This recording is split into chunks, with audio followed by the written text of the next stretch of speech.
സ്നേഹബന്ധത്തിന്റെ ലോകമല്ലേ. ഞാൻ കണ്ട പെൺകുട്ടിയെല്ലാരും ഞാൻ കല്യാണം കഴിക്കില്ലാന്ന് വാശി പിടിച്ച് ഉമ്മയോട് ഉപ്പയോട് വെല്ലുവിളിച്ചുകൊണ്ട് നൃത്തം ചെയ്യുന്ന മക്കളുടെ കാലഘട്ടമല്ലേ. സൂക്ഷിച്ചുകൊള്ളുക.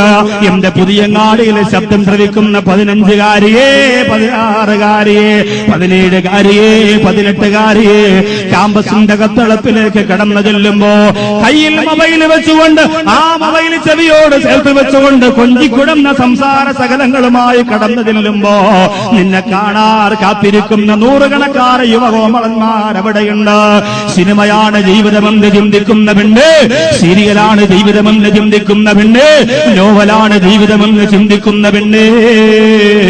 നിന്നൊരു രസത്തിന് വേണ്ടിയിട്ട് നീ പ്രേമം തുടങ്ങുകയാ, മ്യൂസിയത്തിൽ പോവുകയാ, കറങ്ങി നടക്കുകയാ, സിനിമയ്ക്ക് പോവുകയാ, കാമുകന്റെ ബൈക്കിന്റെ പിന്നിൽ ഇരുന്നുകൊണ്ട് ഹെൽമറ്റ് തലയിൽ വെച്ചുകൊണ്ട് തന്നെ തിരിച്ചറിയാത്ത ഉപ്പയുടെ മുന്നിലൂടെ കളിയാക്കിയിട്ട് കടന്നു പോവുകയാണ്. അവസാനം മാനസിക രോഗം പിടിക്കപ്പെടുകയാ, ഭ്രാന്തിയെ പോലെ ആവുകയാ. പ്രസവമാണ്, ഗർഭവതിയാണെന്നറിയുമ്പോ റെയിൽവേ ട്രാക്കിലേക്ക് വലിച്ചെറിയുകയാ. എത്രയോ ദുരന്തം ഈ സമുദായം കണ്ടുപോയില്ലേ. എത്രയോ റെയിൽവേ ട്രാക്കുകളിൽ സുന്ദരികളായ പെൺകുട്ടികളുടെ ശരീരങ്ങൾ സദഞ്ഞരഞ്ഞു പോയില്ലേ.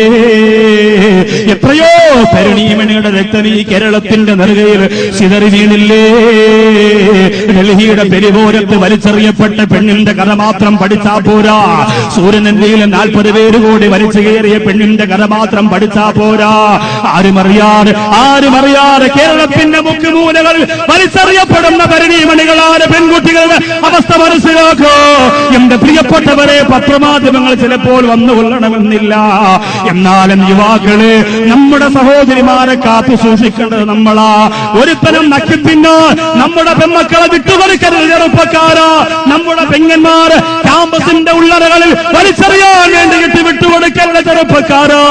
അല്ലാഹു കഴിവ് തന്നിരിക്കുന്നിടത്തോളം കാലം മുസ്ലിം സമുദായത്തിന്റെ പെങ്ങന്മാർ എന്റെ പെങ്ങന്മാരാ, അവരെ തൊടാൻ ഞാൻ അനുവദിക്കില്ലടാ എന്ന് പറയുന്ന ഈമാനിന്റെ പവർ എവിടെ പോയി ചെറുപ്പക്കാരാ, എവിടെ പോയി ചെറുപ്പക്കാരാ. കല്ലിന് വേണ്ടി അടികൂടാ മനസ്സ് കാണിക്കുന്ന, പെണ്ണിന് വേണ്ടി അടികൂടാ മനസ്സ് കാണിക്കുന്ന യുവത്വമേ, അല്ലാഹുവിന്റെ ദീനിന് വേണ്ടിയിട്ട് ഒന്ന് നെഞ്ചു വിരിച്ച് നിൽക്കാനെങ്കിലും നിനക്ക് കഴിയുന്നുണ്ടോ?